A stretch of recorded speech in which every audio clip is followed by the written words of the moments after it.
Hey everyone, welcome back to another exciting episode of Attack Productions. Today, Bankrupt joined once again by Nick and Trevor. Hey, that's me. Hello. Were you like muted or something? No, I've been going second every time I've been on the video. Except this time. Well, I wanted you to be first because Trevor hasn't been here like forever, and it was just really exciting to see Trevor come out finally. And Trevor, you're playing Green KP, which is deck we also haven't seen since it came out, actually. Yeah, it was good to be back. Deck's a lot of fun. Draw a lot of cards. We all like to draw a lot of cards. I expected to come in tonight and not know what half my cards did, so I spent a lot of time reading. But went a lot better than expected. Um, just just fun to be back and just like I always say, I always just go out to locals just to have a good time and catch up with the guys more so than I go out to win.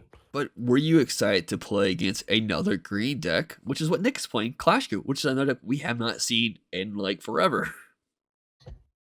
I've played against this deck a million times, it feels like, because the deck's been around so long and Nick always brews it. And for once, I was okay going into it because the deck draws so many cards. So I was like, you know what? Maybe if I can beat this with any deck, this would be the deck to do it. Was kind of my thought going into the match.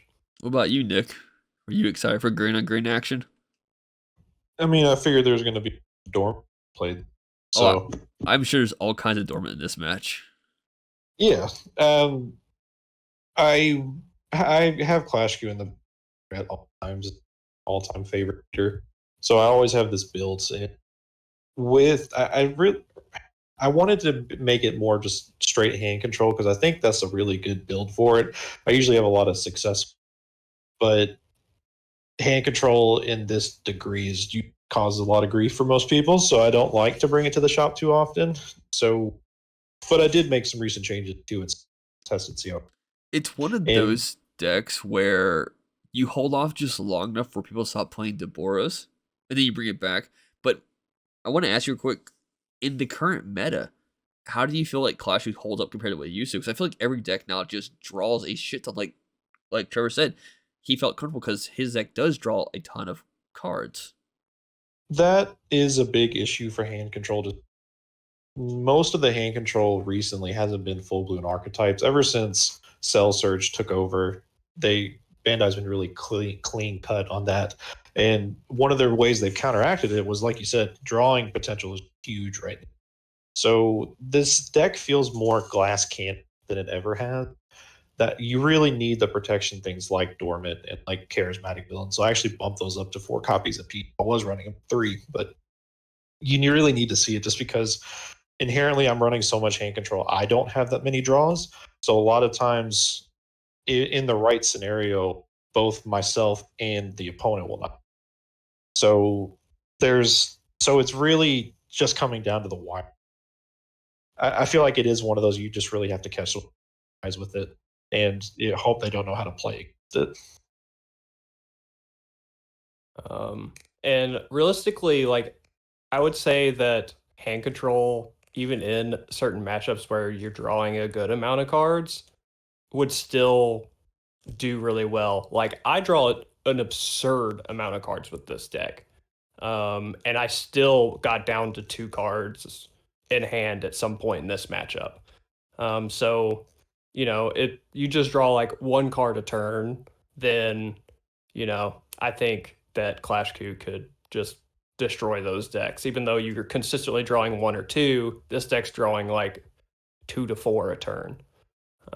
So Yeah, it was pretty impressive watching it because you'd see later, like there's a lot of chances where I do get to rip cards, but even still, like you replenish the way you sequence your turns, like if nothing happened. So dude, that's what we see a lot with a lot of most decks, especially since Zenkai started. And like I said, that's another reason why it's just so glass. You can rip cards out of your opponent's hand all day, but at the end of the day, they're gonna have something that'll replenish their hand at least back 3 or the hand control player will have nothing to defend themselves with.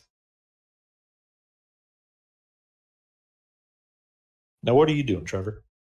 I'm playing a lot of cards. Autos are going off. all kinds of autos. Am I doing them in the right order? I don't know. Probably doesn't matter. They're all pended. Um, Basically, this turn is like the established turn. You know, ideally on this turn, you either go into the Piccolo unison or you just go crazy wide. Um, in my mind, I was like, well, I just need to get as much value on the board as possible before you can start like doing wider board clears, because I know green has like a bunch of those at like 4 energy or 3 energy. So I just wanted to kind of develop some power this turn and get down to 4 life so I could awaken, and start getting some value that way as well. That was a close one there. You almost went the wrong one first. Yep. You know, rust is a real thing. There were a couple times where, especially whenever this deck has so many autos, like I was saying, did I play them right? I don't know. Doesn't really matter. It's locals. To where I sometimes just completely forget about like a combo step because I do like 4 or 5 autos, play a bunch of guys, everything gains power, and then all of a sudden just Nick's like, "Are you gonna combo?" I'm like, "Oh, totally forgot. My bad. Yeah." So I love this King Vegeta unison. Super underrated card. So two things. Thing one is Nick, you're not Z charging anything I've seen so far, and this is definitely a change from what you normally play for your unison, which I think is a good choice. Yeah, I was running the Bardock unison actually. It's not sticky at all. When you establish it, you'll have 3 markers on it, and the way the meta is set up right now, like that 3 markers on a unison is not existent there. So I decided to spend an extra turn to go into the King Vegeta unison, mostly because I have barrier removal for anything.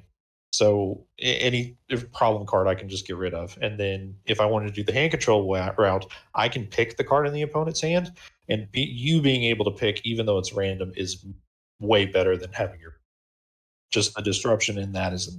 And I really like, and one of the reasons why I did, well, my Z deck really isn't much. It's just 1 Jiren because my second one's in Trevor's deck, and 2 of the Vegeta surmounting the impossible. I wanted to get some way to take my life a little bit low because Clash Q's Awaken is untap 2. So untapping 2 is just phenomenal because, as you can see, in with the energy I spent, I was able to rip at least 3. Yeah, and with this point right here, you're actually set up for dormant charismatic villains just to start controlling his attacks and the board itself. Exactly. So that's why I didn't feel too worried about being tapped out in this case, just because I do have the defense, the best defenses. I was about to ask you, Trevor. You didn't Z charge either, but you did. I did now. Um, those with the keen eye will probably notice that I don't have my Z deck out on the playmat. Man, have you But seen the Goku playmat? There's not even a spot for a warp card, so we're good. Yeah, it's this deck is where like I played so much Turtle School in testing where you're just free comboing stuff, where this one you have to actually manually combo cards. I just didn't even think about it, especially with me being at 4 life right now and what I have in hand.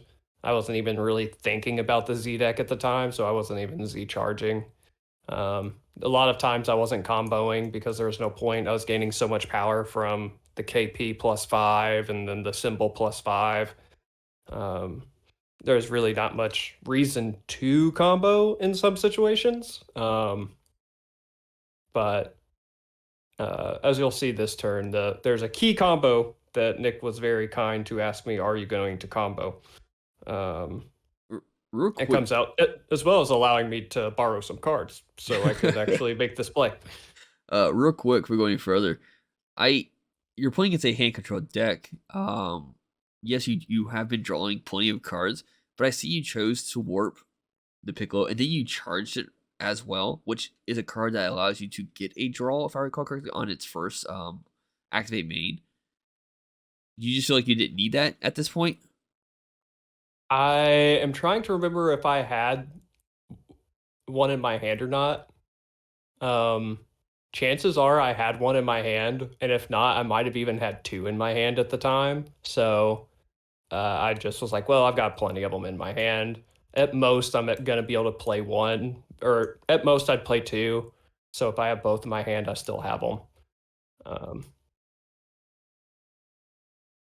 and Yeah, this is where I ask if he wants to combo because my unison is 19 base, so even if you wanted to take the marker off, but This is such. Oh wow. yeah. So the only thing that really can stop a four marker unison is the card that I graciously allowed him to have and play. Yeah. Not only you lose a marker from the attack, but then you lose 3 more from the Z charge. Unfortunate. Okay, and there's a Piccolo. yep. And that was like the play that I had in my head, but I spent so long trying to decide if I wanted to take a life off my one drop King Piccolo from free playing that I totally just completely missed the entire combo step. Um, just spending a lot more time thinking how if I risk these resources, knowing that he has like some really killer Gokus in the deck in the past. I was like, well, do I really want to go down from 4 life? I was like, is 4 life really that much different than 3 life realistically in this deck? And I was like, well, we'll just do it. That way, if he chooses to rip more cards as opposed to going for kill next turn, then I'll have something to work with in my hand. Yeah, and getting rid of the King Vegeta did put a tough spot on me. One of the things that I feel like I could have done a little better back. Instead of ripping the card out from playing from my last turn, I should have just did the ignore barrier that won't cost King Piccolo, just because that's the biggest value in being able to draw essentially with that on the board, the perfect counter to Hank. In retrospect, that should have been so just card out. Yeah, I can definitely agree with that. There were matches in practice this night where I didn't see that either the Piccolo Unison or the one drop King Piccolo, and then another match in the night where I didn't see the one drop King Piccolo. It really slows the deck down, and you have to completely change the way you play without it. And if you don't see the one drop King Piccolo, the Unison becomes that much more important, and you kind of lose the dual attack option on it because you're always having to use the +1 to draw cards. Yeah. So here I went into the Zamasu Deity's Wrath. I also added, you don't see it in this list or this game, but the promo 5-drop Kaioken Goku that on play it'll discard opponent's cards 15k crit base. I put the Zamasus back in just because I'm now for the charismatic villains, and I'm running 3 of that Kaioken Goku. So there are enough 5-drops to where I can warrant playing Sui. And typically what I like to do with it is since there is unison, I believe I did, just to further deny the. Granted, I am in kill range, so I could have just swung at lead, and then my leader's inherently double strike, just swung for the fences there. But I felt like there was still enough in it wouldn't kill effect. So And he has homicidal clone. real quick, Swung at the I don't know what's happening, but it feels like you're on like an 8-bit track. Like you're speaking how my brain's processing right now. Like it's like every 3 words and you're silent for like 2 words almost. But I think we got the message. I will say the Zamasu swing was also probably really strong there because he did dormant, which means he has to also pitch an additional card for the dormant because you're Zamasu swing, which is nice. Yeah, so essentially from him dormant, my exchange was he was able for an attack still going through, he lost essentially 4 cards in hand from the Rebrian, the extra pitch from dormant, and the Zamasu. So I felt like even though he stopped my turn, I felt like I did had less in hand. Yeah, it was a rough drop too because my hand was 2 Sell the Awakened super combos, homicidal clones, which I played at the end of the turn, and then just some other really good card. So I was like, well, we're just gonna drop the super combo and one of the other cards that I had in my hand, so that I could use clones and still go into the next turn with at least one super combo. This is when he got me down to 2 cards, which is insane because I've been just drawing literally the entire game nonstop, which had me a little spooked until I read my cards this turn, as one should do. I will say, you do have a nice board going on right now, though. It looks a lot better than it kind of actually is. It's really just a whole bunch of combo pieces right now because, I mean, clones, since his green has 5k combo, the peel off and shoe I played so I could draw a card, so I can fish out a demon clan because I didn't have any in my hand. Use this to get another card in hand to go down to 1 life off the 1-drop KP. Sorry, I did just notice Mon did dormant, but I didn't pop. So that would have changed quite a bit. But yeah, you could have popped one of the 2 drops. Yeah. So big mistake on the part there. I was getting a little cocky, I guess. Like, I got a dormant in hand. I should be a swing because I do have homicidal clone. So all I have to do is protect myself from 1 damage. Save the turn. Is it the Z leader double strike? No, so the Z leader's crit. But it's the battle card. Yeah, the symbol I just comboed with is like pseudo Champa. It's 5k, tap 1, give your Piccolo swing double strike for the battle. So here I just combo out. Basically, I keep 1 drum on board, and I had Cell Max SCR in hand, and if he somehow made it through the turn, I had a Piccolo Jr. negate as well. So kind of keep yourself protected for the following turn. Yep. Plus a blocker. And with that being said, thank you for the opportunity. Keep in mind, there's buttons down below. There's stuff in the description. Check them out. And with that, bye.